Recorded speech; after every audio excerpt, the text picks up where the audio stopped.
So I'm JP Wilson. I'm a 737 captain, Boeing 737 captain.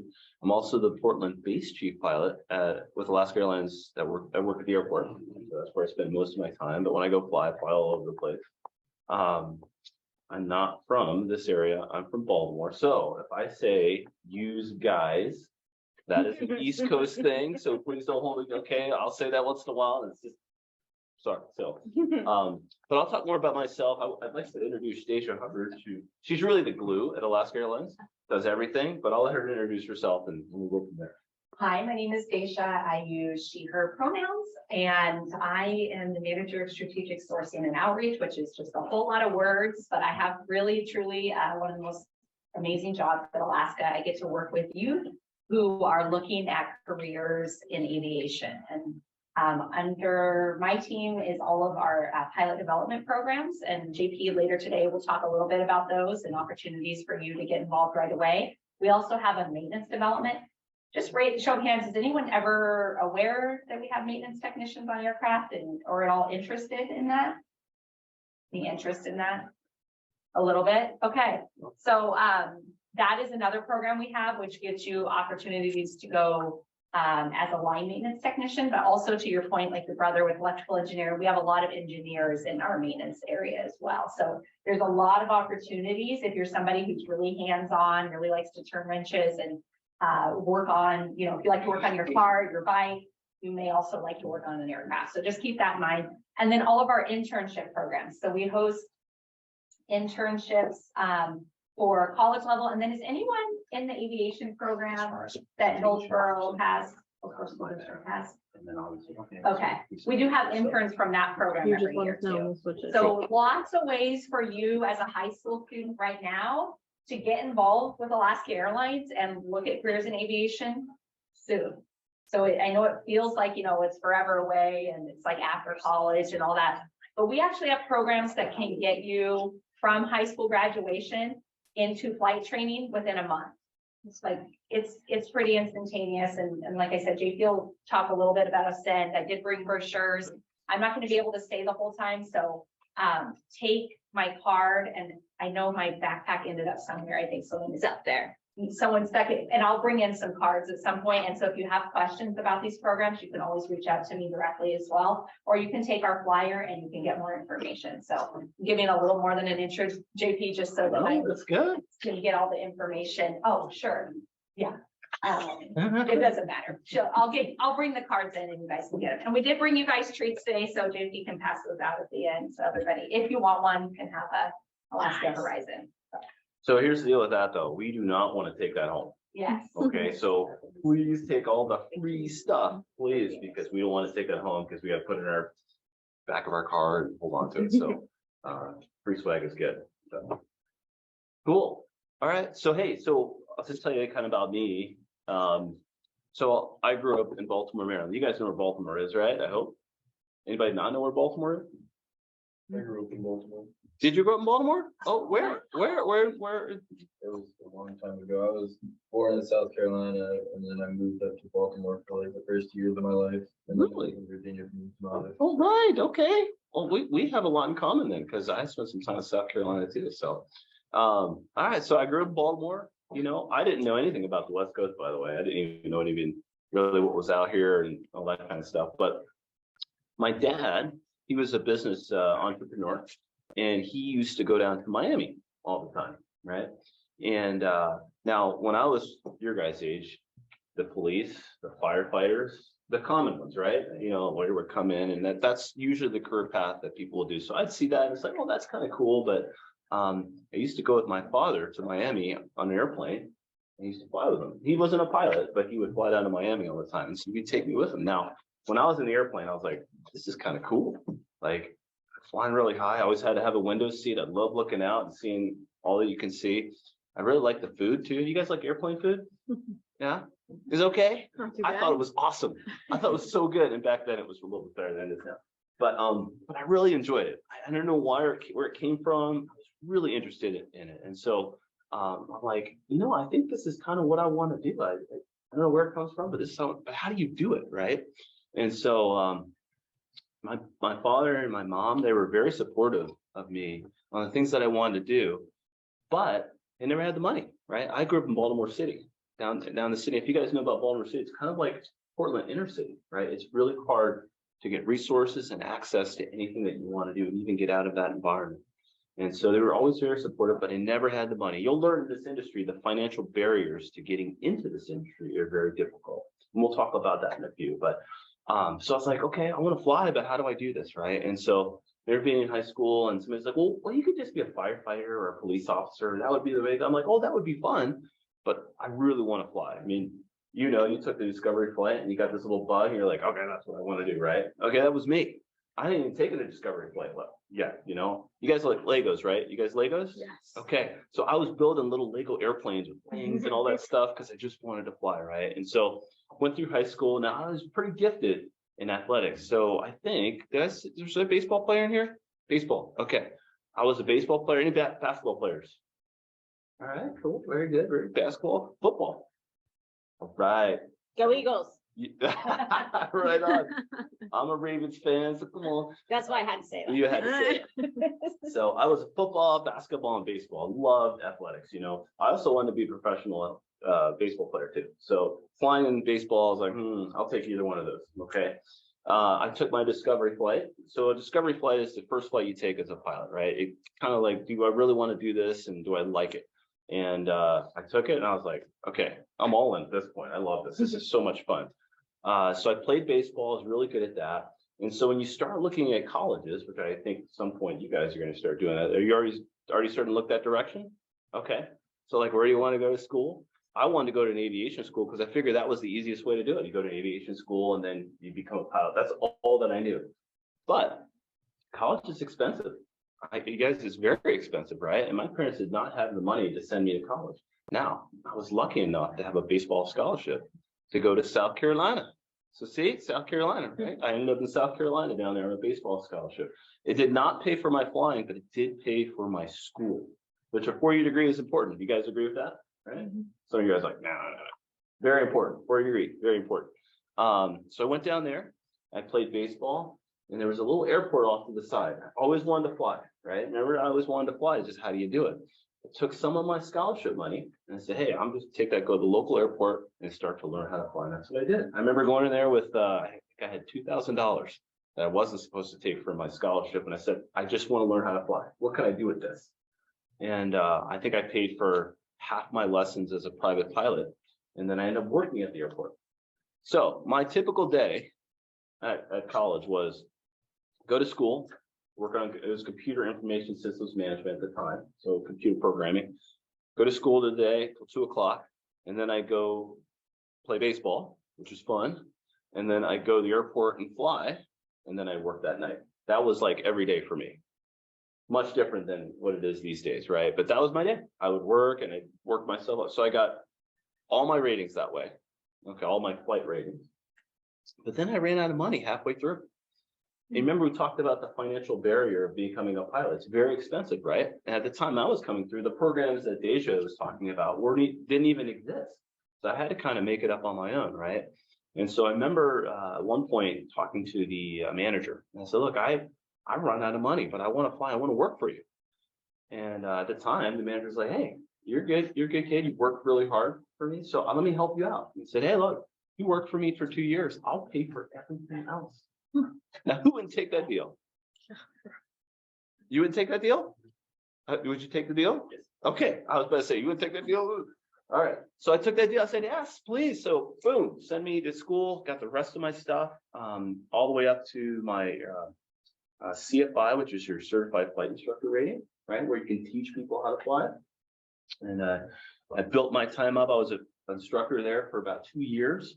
Now, we'll talk about other things in aviation, but at the time, you have to build your flight time up to get to the airlines, right? That was ultimately my goal, to go to the airlines. That's what I want to do. But you have to have a certain amount of flight experience to get to the airlines, right? And so part of that is you have to instruct for a while. You got to be an instructor. You have to teach the next generation, right?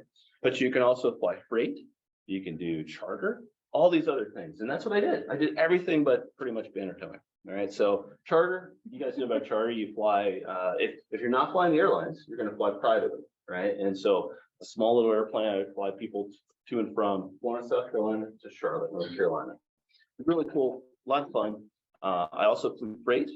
So at the time, right now everything's electronic with banks, right? But at the time I was flying, there would be canceled bank checks, and they had to fly from wherever they were to a bank in Charlotte. And so I would fly them to and from all over North Carolina. I'd also fly organs, so hearts, livers, and all that stuff. You would have to transport that, which was kind of cool because it felt like you were on a pretty cool mission. So, long story short, it took me a long time to get the time to get to the airlines. Right, that's what I wanted to do. Okay, so I got about 4,500 hours, which at the time was actually pretty low time. Now, if you guys know, these days you need much lower time now to even have a chance at the airline, which is a good thing. But at the time I was coming through, you needed a lot of time, right? And so I had enough time, started throwing my resumes out there to different regional airlines. And I went to Seattle for the first time, Seattle 2003, never been to the West Coast. And I was that kid, I don't know if you guys are a kid, but I was the kid that looked at a map of the United States, and you know how you have Alaska and Hawaii, like on the right side? I thought like, that's where they were. They must be like right there on the map. In reality, you guys know where they are, but I didn't know East Coast. I mean, we don't know, right? So I went out to Seattle, Washington, which I was like, okay, it's kind of cool out here. Like, this is something different. And you guys know Horizon. You guys know Horizon Air? Is that familiar? Okay. So Horizon was there was a conference out there called Organizational Black Aerospace Professionals. And that's where diversity in aviation meet, put it that way. And I saw in the corner, Horizon Air was sitting there in a little booth. And I said, I don't know who Horizon Air is, gave them a resume. Well, they called the next day. I said, okay, well, cool, I'll go interview. And so I interviewed, and they offered me the job. I was like, okay. And I remember my mom saying, what? You're going to go out west? Are you kidding me? Like, yeah, I got a job. I got an airline job. Let's do this, you know? And so my parents were kind of like, all right, well, we'll support you, but you sure you want to go out west? And so drove my car out here, out west. Went to Horizon, and who knows a Dash 8? You know what a Dash 8 is? What is a Dash 8? Q400 or the propeller plane, turboprop. Okay, turboprop, right? So the Q400, actually, they just retired that airplane at Horizon Air. I flew the smaller version of that airplane. Okay, so it's about 37 seats or so. Looked identically like the Q400, but a lot smaller. So I flew for Horizon Air for about 4 years. Right now, my overall goal was to fly for a major airline, right? And Alaska Airlines was a sister company to Horizon Air. So Alaska, who are they? You know? And I quickly learned, I'm like, oh, that's a cool company. They fly some cool airplanes. They do some cool flying. Well, I'll show you some flying here, actually, in a presentation a little later of what the type of flying we do. I was like, oh, and they're a big family. Everybody knows each other. I'm like, well, that's kind of cool. That's important, right? As a company, I knew I didn't want to be a number. And so I applied to Alaska Airlines and got hired in 2007, right? And so I've been at Alaska Airlines for 15 years now, give or take. Now, we'll talk about the industry in itself, okay? It is a very volatile industry, right? And so my time at Alaska Airlines, I've done quite a bit. I've also had some good times and I've had some bad times. I've been furloughed for 2.5 years, which pretty much means you get laid off for 2.5 years and then you come back. Those are difficult times. And that's why I implore you guys to get at least a 2-year degree, if not a 4-year degree, okay? Especially in this industry. I'll just tell you that again, okay? But my time at Alaska Airlines, I've done a lot of cool stuff. Like I was in recruitment. I've been in recruitment the whole time. And then I also became the manager of pilot development. So the programs that Deja was talking about, I was running those programs and helping all of you get to aviation, get to our different programs. And then I've been the base chief here in Portland for just about 5 years. So it's been a really, really cool career. I've done a lot of fun stuff at Alaska Airlines. I have another 23 years left in the industry, so I'm kind of excited to see what I can do. And now, I told you guys about a furlough, okay? That was 2.5 years. Now, something else I did do while I was on furlough was I worked for a drone company. You ever heard of In Situ? In Situ, a drone company out there. So it's out in the gorge, out there in White Salmon. If you want to know about it, go ahead and research it. You can Google In Situ. And so I worked for them for 2.5 years while I was on furlough. Now, if you like drones, if you like RC airplanes, that's the place to go. Okay. You remember, you guys know Captain Phillips? You ever seen that movie, Captain Phillips? Anybody ever seen that? Okay. So you guys know how that went down, right? If you're not familiar with that, that was when, I can't remember what year it was, but so Somali pirates took hold of a cargo ship, right? And then the surveillance of that, the Navy used a surveillance drone to be able to see what was going on and eventually execute on a mission, right? Well, that drone was called the Scan Eagle. And In Situ was the company that created the Scan Eagle, right? And so I actually worked with the operator that actually did that mission, which was really neat. So if you like drones, if you like that kind of stuff, In Situ is a great company as well. We can talk about drones too, by the way. I did that, but so that's me. That's what I've done over the last few years. As I said, I grew up in Baltimore, the inner city, right? It did not have the resources and access to become a pilot. But it takes a lot of hard work. And if this is what you want to do as a whole, it can be done. There's a lot more programs that are available now than there was when I came up, right? And so hopefully today you guys will get a good idea of what programs are available if you're interested in flying. And I'll give you an overview of more of the industry too as a whole. So let's talk about that actually. Let's talk about kind of the industry or actually the profession itself. So I have one question for you guys. Who likes to travel? Oh, okay. All right. I was kind of concerned, like one person like to travel. Okay, good. I hope you guys are excellent. Who likes to make a lot of money? Right. That's good. Good. All right. Who enjoys, let's see. Who wants to do in a profession that you love? I know that's a hard question because you probably don't know what you want to do, but do you want to love what you do? Okay, that's important, right? And I know that there's some that are like, I don't know what I want to do. That's okay. That's totally fine. What's important is that you have a passion for something, right? Whatever it is, you have a passion for it, you enjoy it. Because if you do it for a job, it'll never be like a job. It'll be like, man, I can't wait to go to work. You know, that's ideal, right? Good. Okay, so this profession is just like that. Most pilots, if not all pilots, love what they do. You guys can tell I love flying. Like I'll fly an airplane any day, right? I mean, when I go fly, it is my happy place. I love it. I cannot believe they pay me to fly an airplane. All right, 737. It's awesome. And I've been in the industry for 15 plus years, and I still feel the same way I did on day one. Okay, when I fly in Alaska Airlines, I'm at the back of the airplane. I'm looking. I have to have a window seat, by the way. Now I have twins. I got twins. They're 9 years old, and they will fight me for that window seat. And Daddy will always win for them. Okay, but you can tell I love what I do, right? And so I tell everybody, if you want to get involved in this industry, first you have to love to fly. Okay, don't worry about the travel and the money. You have to love to fly. That's number one. If you say, hey, I don't love to fly, I just want to be in my, I say, don't get into this industry. Don't do this. All right, but if you have the bug, sounds like you got the bug already. We call it the aviation bug. If you have the bug, this is a good gig. It's a good gig because you make a lot of money, by the way. So how much money do you think a pilot makes on average? Depends, huh? All right, so what do you think? Well, starting regionals make about 100K. Captains, major carriers, and a career corporate. So it really depends. Okay, that's fair. That's fair. You've done your research then. Yeah. Very good. Okay. He's on it. He's on it. Gosh. Okay. Well, so when I started in the regionals, okay, I was making $16 an hour, which was $20,000 a year or so. All right. And the industry has changed since then. Right. And so we talked about the financial barriers, right? Taking out loans and stuff like that.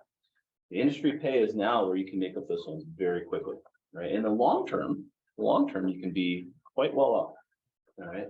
Now, every airline is different. We'll talk about that in a few.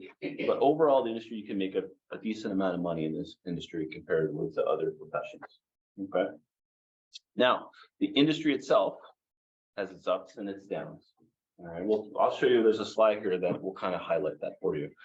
But if you love what you do, it doesn't matter. Okay. There's a lot of stability in this industry as well. Let's. I think there is a little clicker here. Yep, you Oh should my be goodness. able to. I'm kind of dangerous with clickers. So. It should work. It was working. Is it this one? Yeah, you should be able to point it just kind of up, maybe. Uh-oh. Maybe It's not. always use your air with me. So. Okay. Let's see. Here, we'll get okay. it for you. Do you want to hand me the clicker? Oh, okay. We'll trial and error it. Yeah. Okay. So let's talk about the industry, guys. So look at this. All right. Let me walk up there. Okay. Now, the aviation industry as a whole is a business, right? You guys know about, I hope you guys know about business. Do you have a business class in high school at all or anything like that? Okay, so the aviation business is a business. We have to make money. Now, it's really hard to make money in the aviation business, okay? Because think about it. Like, who's flown on Alaska Airlines recently? Where'd you guys go? Hawaii. Hawaii? Oh, damn. That's awesome. How long did you go for? A week. Okay, yeah, cool. Why did you choose Alaska Airlines? Just because it was a good price and it was a direct flight, so it's perfect. Okay, okay. I mean, Why'd you go? Why'd you choose Alaska? I've flown a lot when I was done it my whole life. And I Okay. like songs and it's the best. Well, I like to hear that. That's good. All right, good. Who else? I think you went flying too. So why'd you choose Alaska Airlines? I've had experiences with other airlines, and Alaska was just the one that worked the best with where I was going and the situation I was in, and it was just the most comfortable flights I've been on. Right. I felt the same. All good reasons. All good reasons. But you think if you're on the business side of this, right? We want everybody to fly Alaska Airlines, right? But price, availability, where we fly to, all make a difference, right? And so airlines have a very small profit margin. So we have high costs too. We got to pay the pilots, which is expensive. I make some good money, right? You got to pay the mechanics, you got to pay the fuel, you got to pay the insurance, all these costs. And then you have your ticket, right? And we get that revenue from the ticket. So it's very small profit margins. And so the industry in itself is very, we call it cyclical, but it's very sensitive to any economic challenges that you have, right? And so if you look at this now, was anybody born in 1995? No. It's somebody when I see this, because I know, like, I don't think you guys were born then. So you're a little bit farther along the line here, but I don't want to highlight, this is like a 30-year kind of time span, okay? The industry in itself, I can highlight, I can tell you, that in the 90s, the economy was actually pretty decent. It was pretty good, right? And then September 11th happened. Now, you guys know what September 11th is. I hope you read about it, right? That's when we had a tragic terrorist attack in New York, okay? Now, when that happened, that stopped everything, right? The whole airline industry shut down. It was a huge economic hit, not only for any other industry, oil industry, but also for the airline industry as well, right? And when that happens, the costs go way high. And we start furloughing pilots. And I talked to you about furlough, right? Basically, pilots get put to the street, you lose your job, but you have recall rights to come back, all right? But that's the first blip here, right? Okay, boom. 14,000 pilots, all the airlines go bankrupt, right? And if you talk to a lot of pilots that have been in the industry long enough, this was a big deal. This was a significant hit. Okay, so boom. The airline recovers, the industry recovers, and then the next one is 2007. Okay, that's the next financial crisis. Now, what happened there was you have oil rising, you have a recession, which was kind of going into a depression, give or take, and then you had a lot of pilots retiring. So all those things kind of came together to cause the next crisis. All right, and then the whole industry lost 2,000 pilots, bankruptcies, furloughs. You see this common thread, right? And then we recover. And then you guys been around COVID, right? Was COVID fun? No, it stopped everything. And it's something that we had never seen before, right? Okay, so you saw COVID happen, you saw what happened there. We lost 4,000 pilots. So over this time span, we call it every 5 to 10 years, something's going to happen, right? That's going to affect the airline, that's going to push everything back. Okay, very, very important. Not only in the aviation industry, but in any business environment, you're going to have ups and downs. Okay, we're no different. Now, us as a carrier, as Alaska Airlines, this is kind of what we did during that time. We didn't really furlough that many people. We didn't lose much out of it. That's how our company is built, right? But when you're looking at companies, airline companies, everything is run differently. Like a Delta, American, United, right? Their financials, they're not in a good place. They're going to go bankrupt. Now, airlines are too big, kind of a too big to fail kind of thing. Right. And so they go bankrupt, government comes in, saves them, and then that cycle continues. Right. So as you guys look in the industry, or even outside of the industry, make sure you're looking at companies that have a good financial foundation. Very, very important. So if you're not looking for an airline, whatever company you decide to go with, whether it's computer, make sure it's very stable, right? Because you want a nice stable career, right? You don't want to be hopping and going to different careers. For aviation, you want to have it nice and steady. Okay. All right. Let's go to the next one. Oh, Okay. Oh. Cool. Okay. So, good question. The good question is why even do this, right? You know, we talked about the passion for aviation, right? We talked about that. We've established that you have the bug. That's fair. But why do this? So if you look at the different professions here, right? So you got, I can barely read them actually. Teacher. So who wants, anybody want to be a teacher or thinking about being a teacher? Okay, very good. Lawyer. We need a lawyer. We don't have a lawyer here? All right, fair enough. Okay. Doctor. Anybody even considering being a doctor? We need doctors, guys. We need doctors. No? Okay. All right. So if you look at these professions that I'm telling you about, lawyer, doctor, those are actually the high income professions, right? Now, teacher, I think teachers need to get paid more. Do you think teachers need to get paid more for what they do? Absolutely, right? I wish they made with pilots. I think they do an amazing job teaching you guys the next generation. That's just my thing. So we put them on here because I think they need to be there. All right. Now, if you're considering these other things, you're like, okay, well, where's piloting going on? Now, if you look at the demand, the absolute demand for pilots in the next 20 years, right? We need pilots. All of you can be a pilot. There are programs involved for you guys to get involved, right? Now, why is it like that? All right. You guys heard about the baby boomers, right? You guys know about the baby boomer generation, right? All of them. The huge generation is going to retire here in the next 10, 15 years. And that leaves a huge hole in the aviation industry. Now they have to retire, right? The retirement age of being an airline pilot is 65. All right, 65. And then we got to go regardless. And that's hard for a pilot because you want to keep flying. All right, so 65. So they're all going, which means you guys need to fill those spots. Okay. So with that in mind, and the programs that we'll talk about here, there's a lot of opportunity for you guys to, we talk about that financial barrier, right? The financial barrier that I have, trying to get money to fly. You guys now all have opportunities to get financial help to become a pilot. All right. So if this is something you're interested in, this is a good time to get in the industry as a whole because the demand for pilots is going to be around for the next 20 years, which means that pilot pay will be good. All right. Access to these programs will be there for you. It won't be like you have to work really, really hard to get there. You'll have to do that to a certain extent, but the path will be there for you. Except when I came through, I had to figure it all out. I gave you guys that story, right? But you guys, in the next 20 years, now remember we talked about the industry goes up and it goes down, right? Every industry.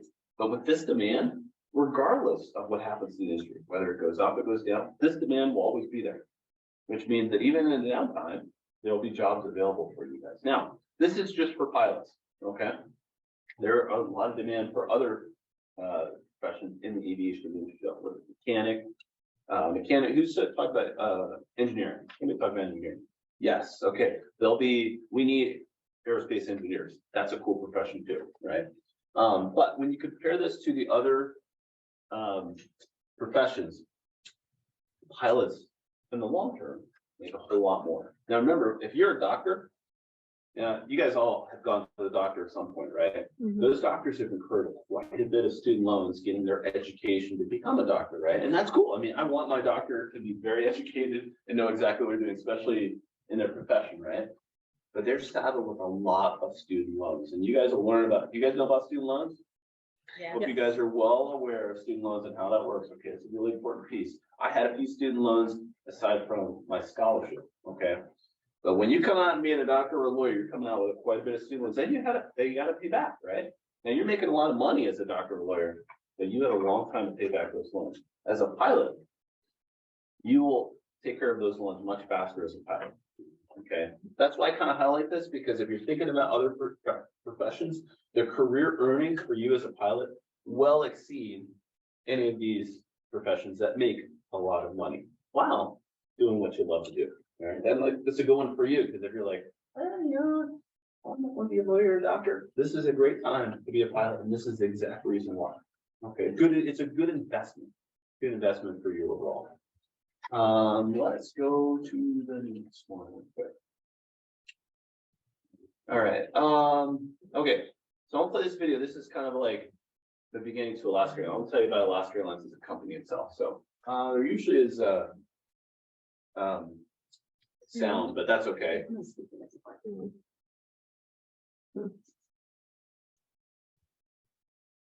So this is, guys, this is the 737 ER. This is the NG model of the 737. But this is kind of the type of flying we do. How many different models does Alaska Airline have? So we have a lot of variants. Okay. I'll tell you after I look at this video, although it's quite choppy, but kind of get whenever I see this video, I'm like, It's that looks smooth like on fun. Yeah. Is it smooth over there? Yeah. Oh, okay. Gotcha. We usually have some pretty cool music to it. Yeah, Like that. and we should have it on that laptop. I have a speaker issue with this one. Oh, gotcha. No worries. We can share it out with students though. Yes, yeah. Because it's a good video, and they actually did this video when we first started flying to Hawaii. And Okay. it's really cool because there was a this one, it was a nice one that's actually shows like a trail plane going and flying Hawaii. So kind of cool. Very cool. Awesome. So let's talk about Alaska Airlines in itself. So I think you guys obviously are familiar with Alaska Airlines, but the most important piece is kind of what we do as a company. So we talked about kind of the industry as a whole, right? Airlines come and they go. There's a lot of airlines that have been in the industry that didn't survive all the things that I've just shown you, right? So the financial crisis is 9/11. So a lot of airlines like TWA, you guys probably never heard about that, but they were like the best airline ever, right? They thought they were going to take over the world. They're no longer here anymore. Okay, so the financial stability of a company is very important. Now, Alaska Airlines, they run a business that survives the times. We've been around, so see the shirt, 90 years, right? So Alaska Airlines has been around for 90 years. Now, if you think about it, that's pretty crazy because we're not the biggest airline out there. We're not. But we run the airline like as a good business, right? And for your career, that's important because at the end of the day, especially as a pilot, we call it seniority, right? Seniority is everything in this industry, right? Where you go and then you start at the bottom. But then as time goes on, you get better schedules, you get better pay. And for an airline, it's important for them to be around to have that seniority. Okay, so Alaska Airlines is built to be a good business, and they're built for the long term. So we've been around for 90 years with all the stuff that I just showed you in the industry, and we continue to do better. Okay, let's go next. So let's talk about Alaska. So as I said, I've been around, or Alaska has been around for 90 years. It's a long time in the airline industry. Now, anybody think we fly to Paris? Who thinks we fly to Paris? No? Nobody? I'm gonna say yeah.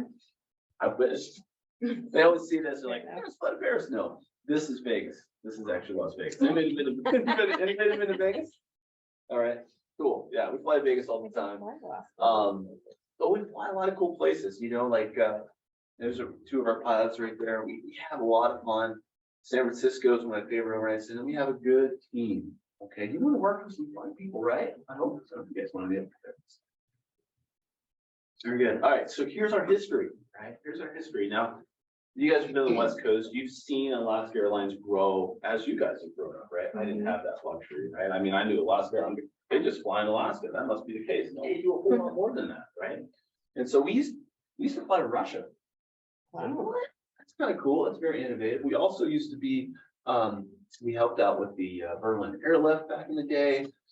We've done a lot of cool stuff, right? And so we have a very, very rich history. Yes, our roots are in Alaska itself. Anybody been to Alaska, by the way?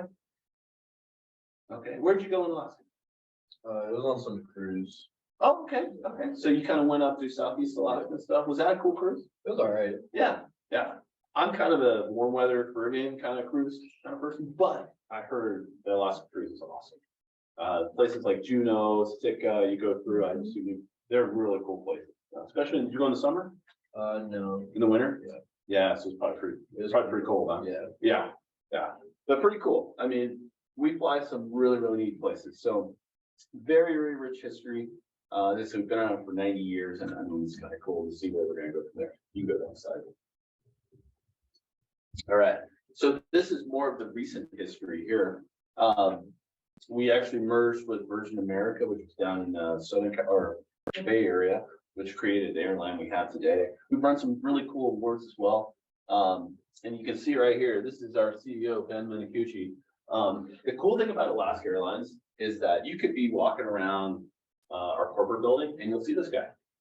And you would not know that he's the CEO, and he come up and say, hi, how you doing? And you get to know him, and it's very rare at a company that you actually can have interaction with the one that runs the company, right? And so as Alaska Airlines, like you have that kind of interaction with the leaders, whether it's the CFO, you know, the CFO or anybody that's the leaders that run a company, you can say hi, just kind of cool. Any big company like a Delta, American United, you may not ever see the leaders.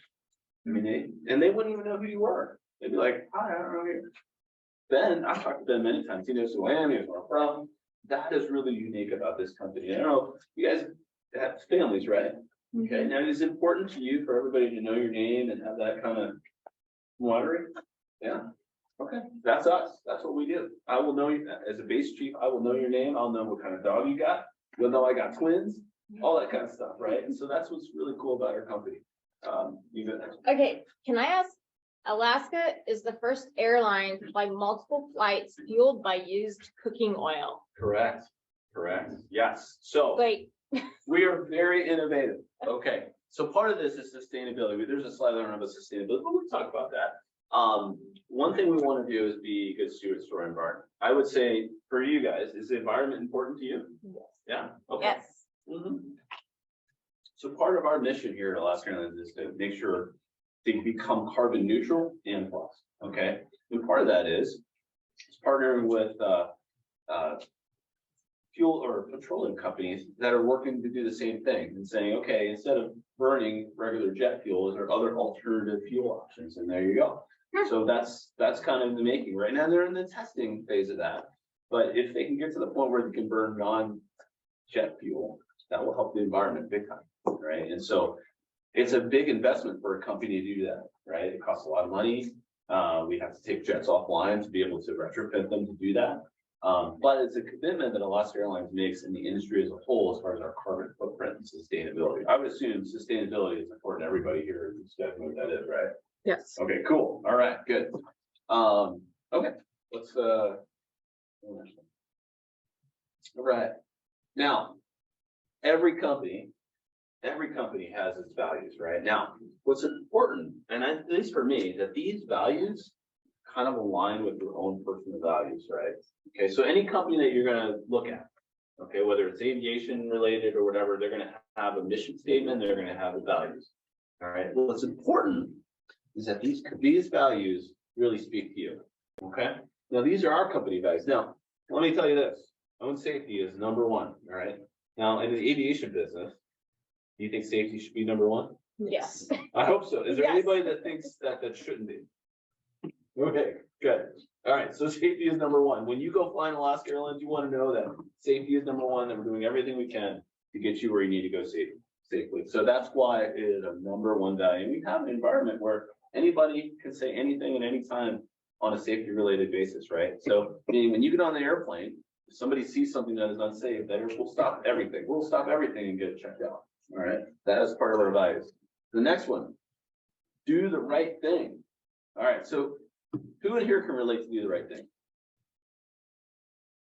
So what does that value mean to you?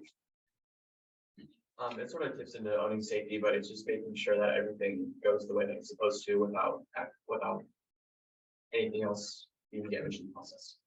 Yeah, okay. But anybody else? Anybody else got something to say on that one? Don't be shy. I'm gonna call somebody to grandmother. All right, what do you think? Do the right thing. You, what does it mean to you? Yes, I might guess, I just don't know.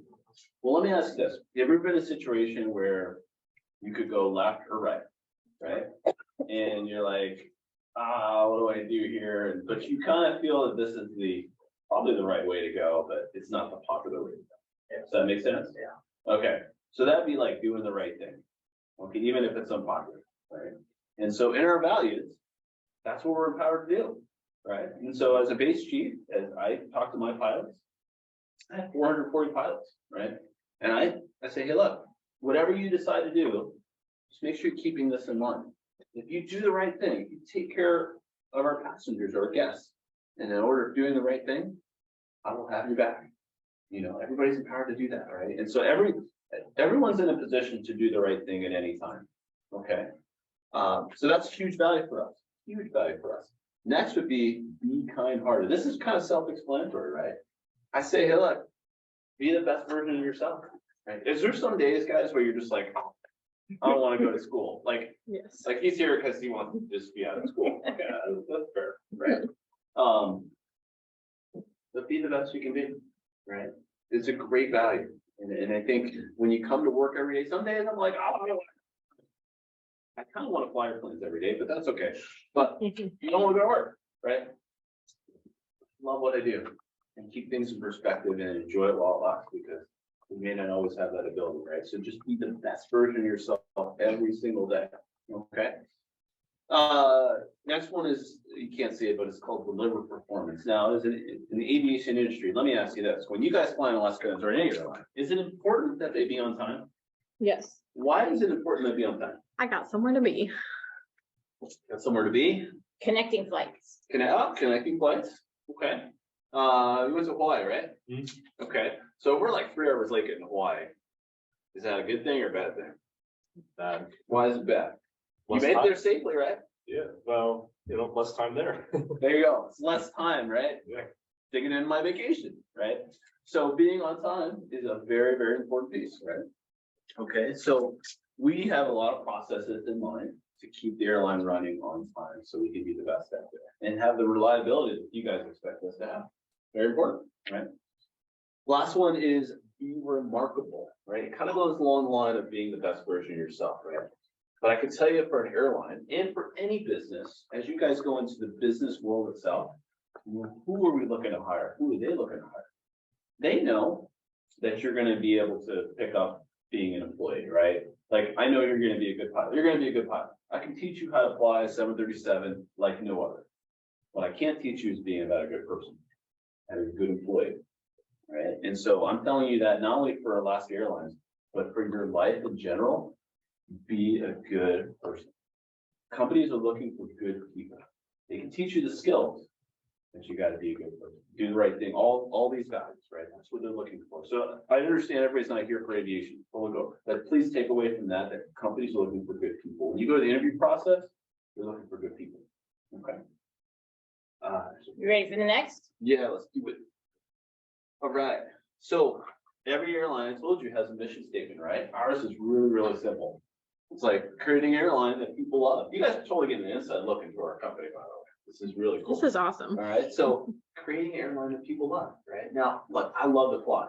You guys hopefully can see that by now. I love to fly. But I love the airline that I work for a lot of reasons, right? And so this has two parts to it. One, it has you as a guest. When you guys fly in Alaska Airlines, you told me, hey, look, I love flying Alaska, right? And you told me why. Well, that's our goal.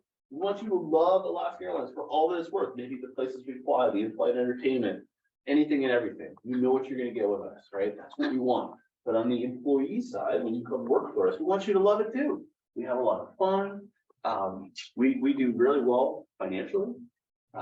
We just have good people, right? And so two sides of this. So that's a cool mission statement, because usually a mission statement's like, it's a whole page, right? And I read the whole thing. This is a very simple one. Pretty self-explanatory.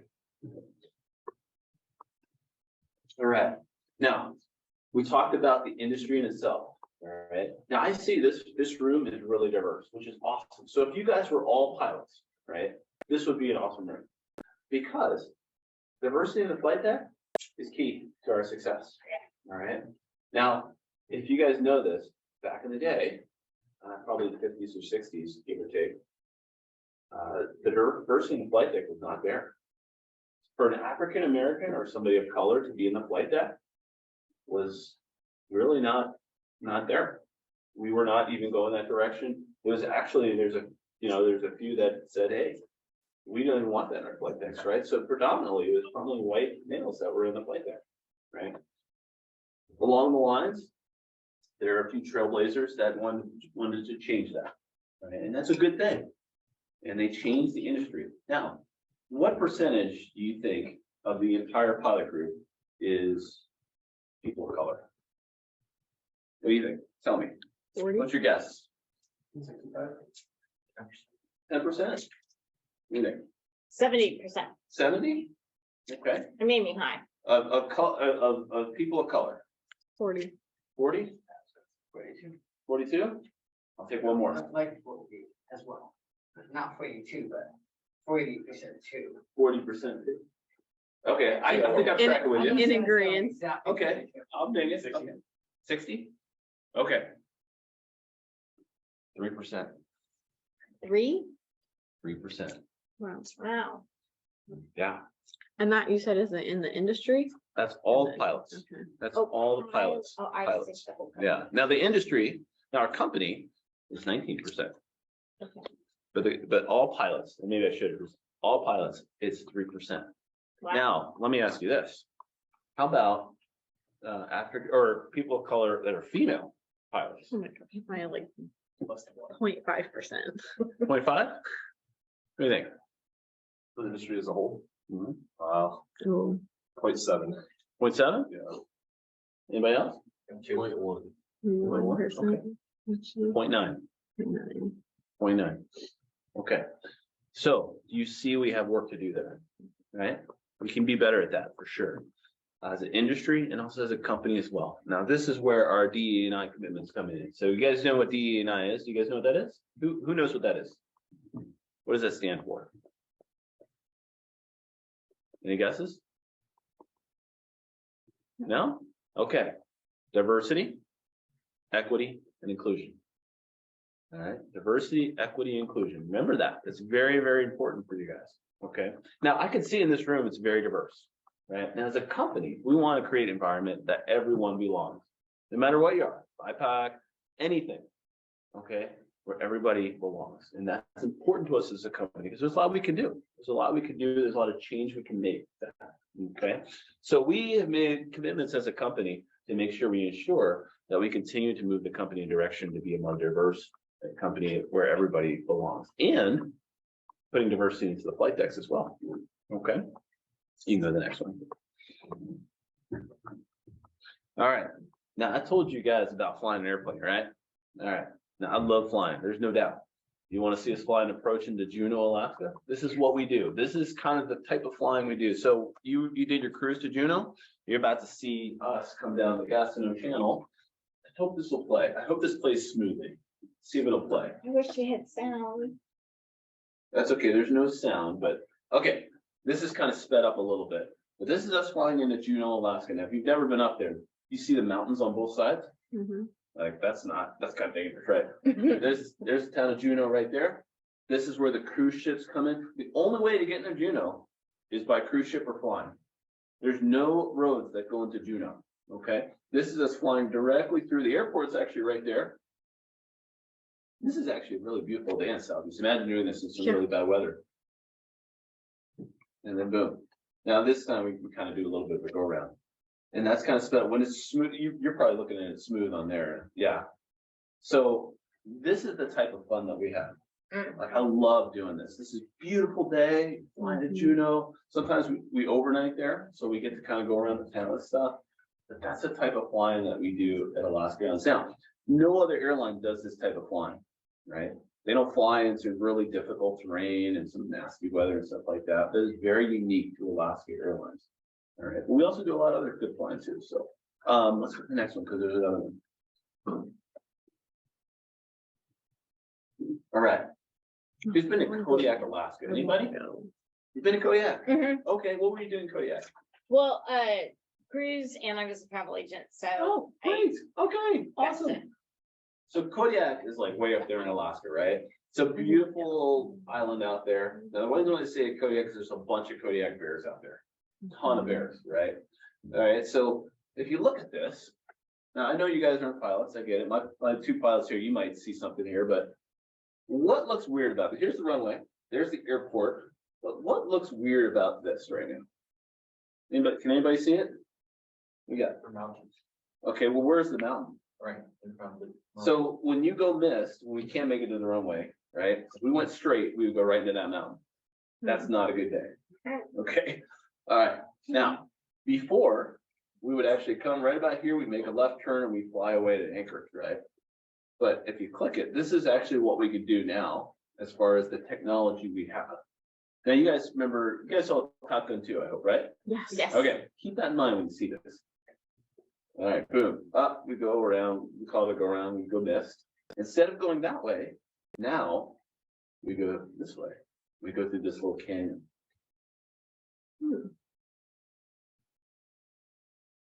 What is the Oh, driving factor, whether or not you can touch down versus you have to go around and do it Yeah, again? good question. So, there's a lowest point called the, minimum descent point.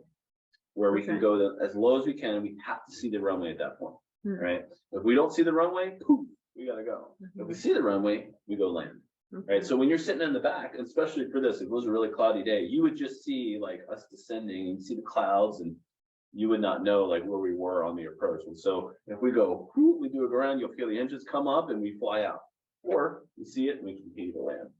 So kind of cool, yeah. All right. Okay, now, the airplanes that you saw there were 737 NGs. Okay, that's kind of our older model now. Now, one question is what type of variants do you fly?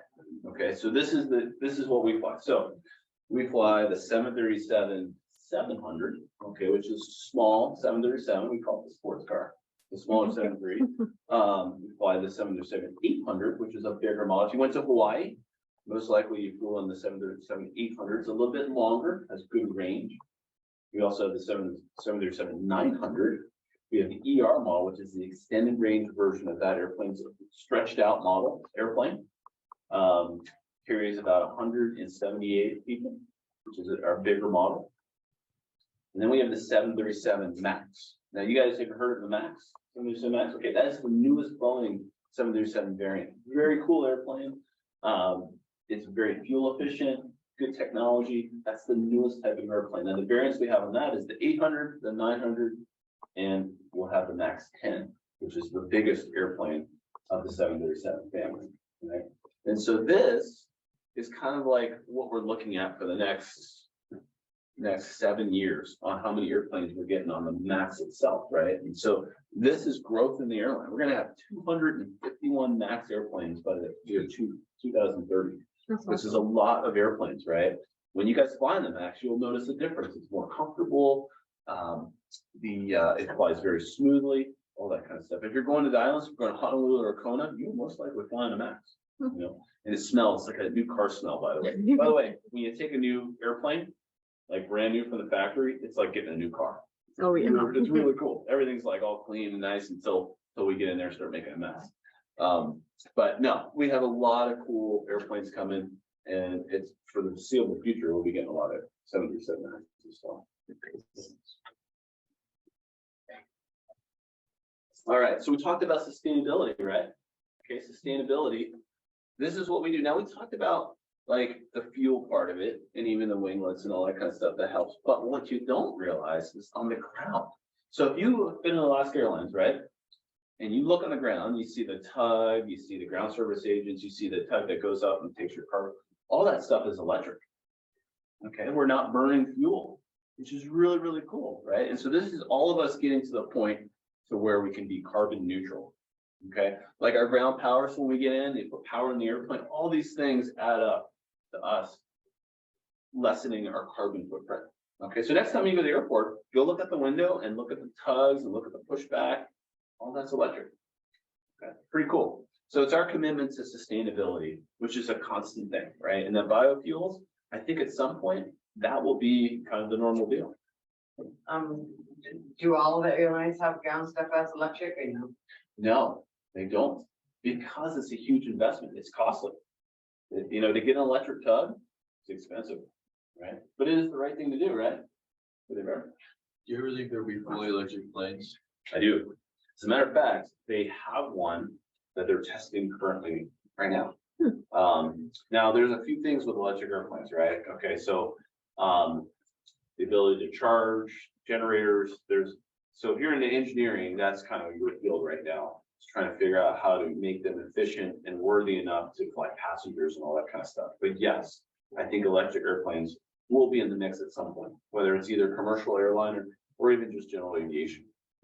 And that's kind of exciting because I mean, we burn a lot of gas. Okay, we burn quite a bit of gas flying to and from, right? And so, but I think that's coming for sure. Are all the ground crew? Are they Alaska employees or are they through the ports? So every airline does it differently. What does Alaska do? We have a company that we actually created that does our ground stuff. So they're not Alaska employees, but they are probably associated with the air group itself. Like Southwest, they have their own ground crews that do it. Just depends on cost and all that kind of stuff. Yeah, but Alaska Airlines, for the most part, does contract out. So, yes. Okay, all right. So, real quick, guys, about the financial piece of this, right? If you want to become a pilot, right, it is expensive. It's not cheap. Not cheap to do it. Now, you guys are coming through at a time where there are financial benefits to you, okay, that you can take advantage of. So this is pretty much our pilot development program itself. Now, the cool part is you guys know Hillsborough Aviation over there, right? Hillsborough Airport. Okay, so when did you do your discovery flight? I did it at Aurora Airport. Okay, In August. awesome. Okay, very good. Did you do your discovery flight yet? No. Okay, cool. Okay. So remember I told you guys to get into this industry, you don't want to love to fly. That's the first thing, right? And what I would recommend is you go over to Hillsborough or Aurora or anywhere close by and say, hey, I want to do a discovery flight. It's like, how much was yours? I got like EAA. Oh, okay. All right. So it's probably 80, 90 bucks. Yeah. Okay. So what they'll do is they'll put you in a small airplane and they'll take you flying for about an hour or so and they'll let you fly a little bit and show you some things. And if you come down from that flight and you're like, that was cool, that is the start. Okay. Now I would say take 1 or 2 more flights just to kind of make sure this is what you want to do. But if you come down from those 2 or 3 flights and you're like, oh my goodness, this is amazing, then you definitely may want to consider a career in aviation, especially being as a pilot. Okay. We call it getting the bug. He's obviously got the bug. So when I came in, he was all smiling. I'm like, oh, you got the bug already. But that's how you really determine if this is what you want to do. Now, before I kind of get into this, there are other avenues as well. You could be a flight attendant, you could be a mechanical engineer, you could be a maintenance person on the airplane. There's a wide range of other jobs that are just that you don't have to be a pilot, but still be involved in aviation. And a good question, actually, somebody asked me the other day was, hey, wonder if you lost your medical, which every pilot has to have medical, right? If you lost your medical and couldn't fly, what would you do? Now, I love aviation, so I would find some other way to be involved in aviation, right? And so I would probably maybe go to air traffic control. Air traffic control is a great job, right? Maybe want to be a mechanic. That would be cool. So just, I'm a pilot. I love flying, but there's other avenues as well. Flight attendant is a great job as well. You know, get great travel benefits as well. So this program right here, pilot development, we give you about $12,500 toward your aviation endeavors, right? And so the short story of it is we want you to get your private pilot's license, which is the first license you get as you pursue your aviation career, right? Once you get that, you can apply to our pilot development program. And if you pass, then we give you $12,500 toward your next ratings.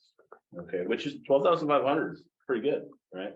Now the cost of getting your ratings over at Hillsborough is about $60,000 to $70,000. Not cheap, right?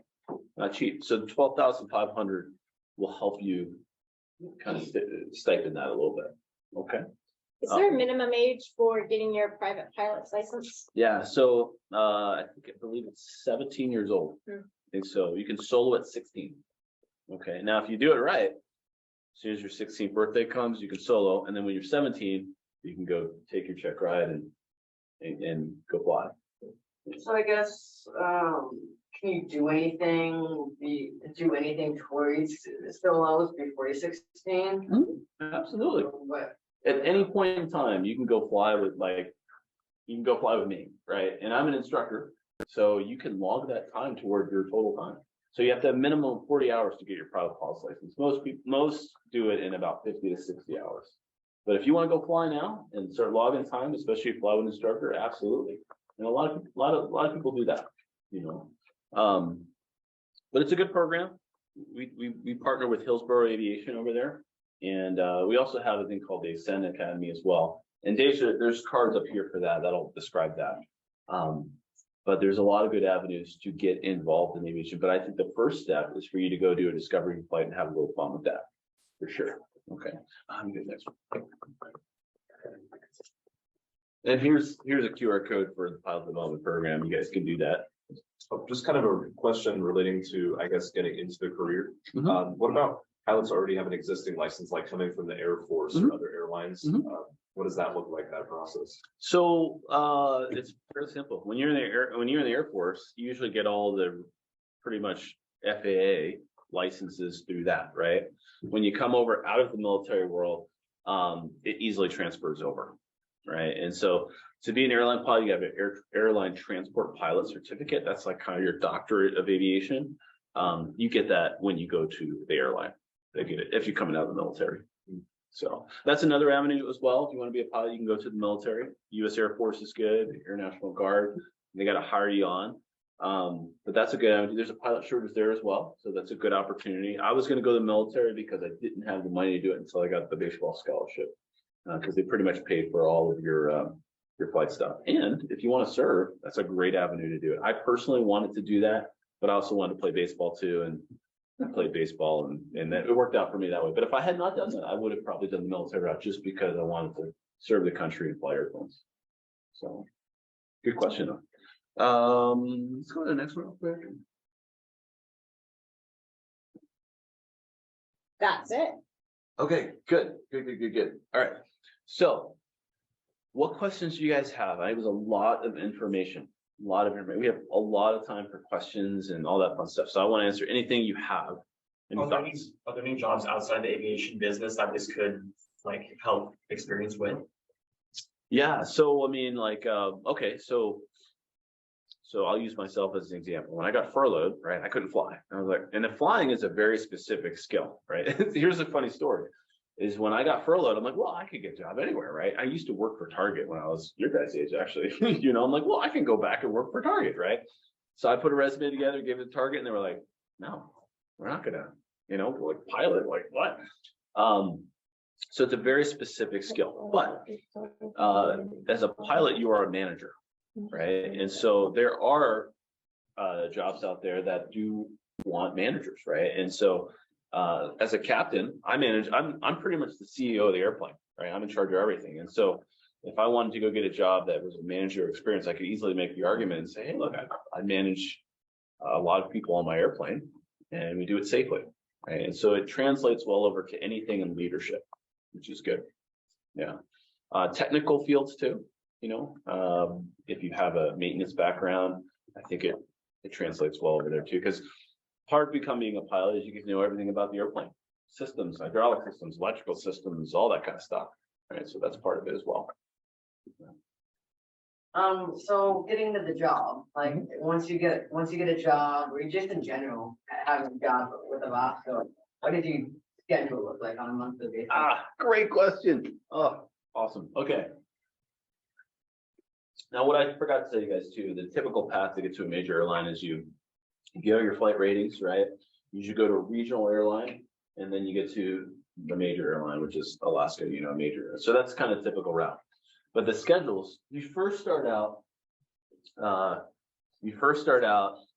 kind of the low man on the totem pole, right? So you're on reserve, which you're on reserve meaning that you're on call.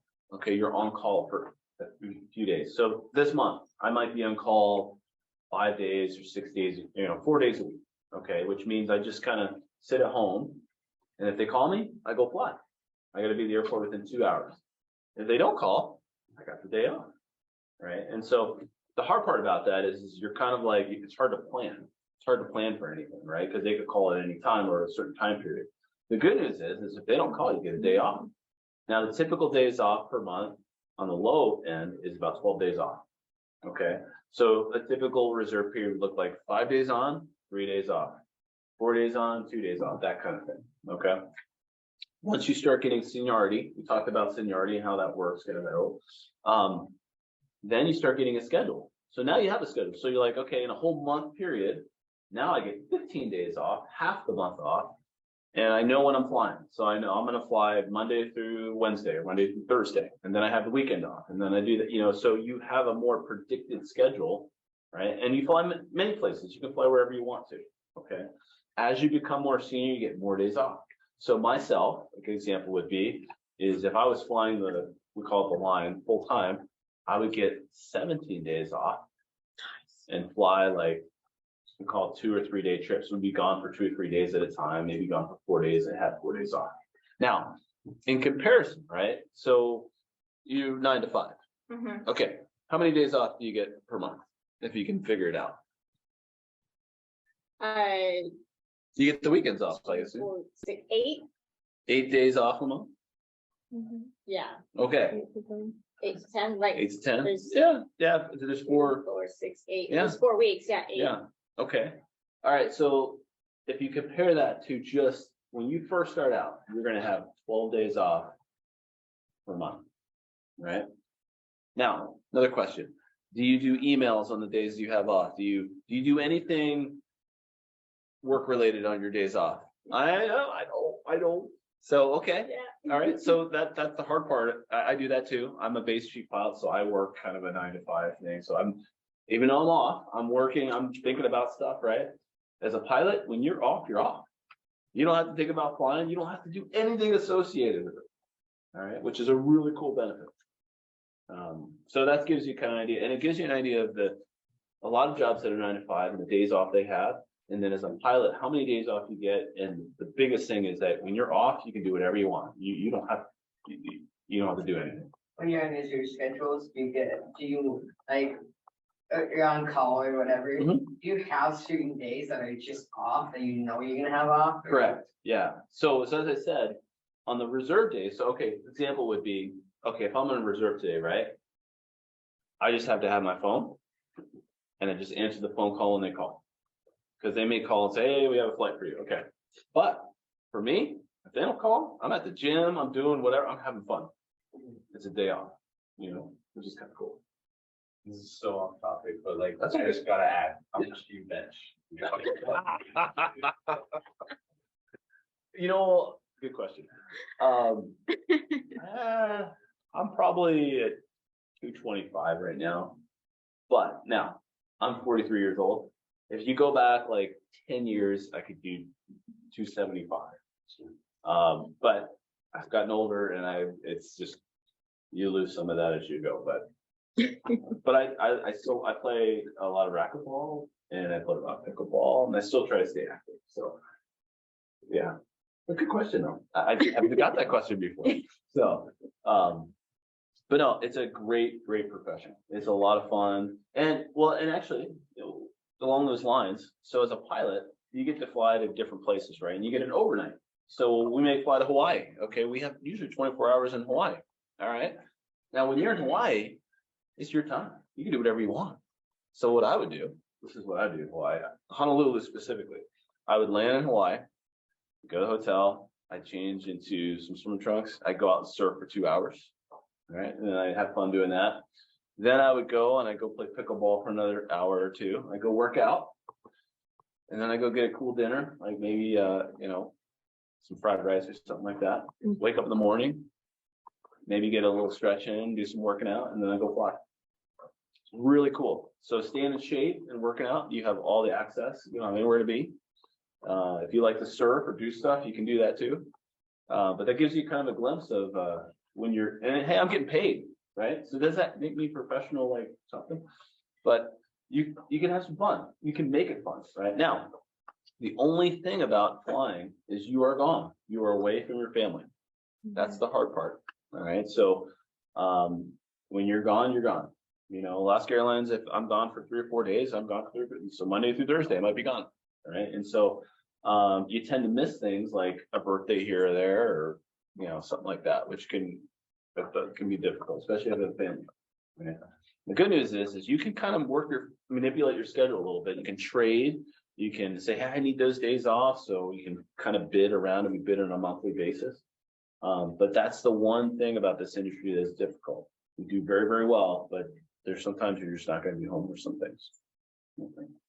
Are there minimum hours and maximum hours of flying? Yeah. Right. So the minimum hours is more of a company related thing where we have a min guarantee of 75 hours, which means you just got to fly 75 hours.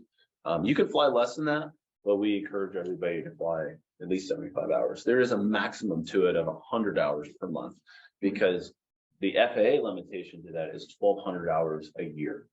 Okay, which means you can't exceed that, which some people may fly more than that per month. And then at the end of the year, they say, hey, you can't fly because you're exceeding those hours. And that's an FAA limitation. And that's because of fatigue and overall flying and stuff like that. But I usually fly about, 80 hours a month or so. That's usually a good median. And so, everybody relates things to a 40-hour work week. In our world, like 40-hour work week we don't know what that means. Right. Oh, another thing too. If you ask me how much a ticket is, I couldn't tell you because I don't pay for tickets. As an airline employee, you fly for free. Now that's cool. Now, if you told your mom and dad that when you got home, they'd be like, what?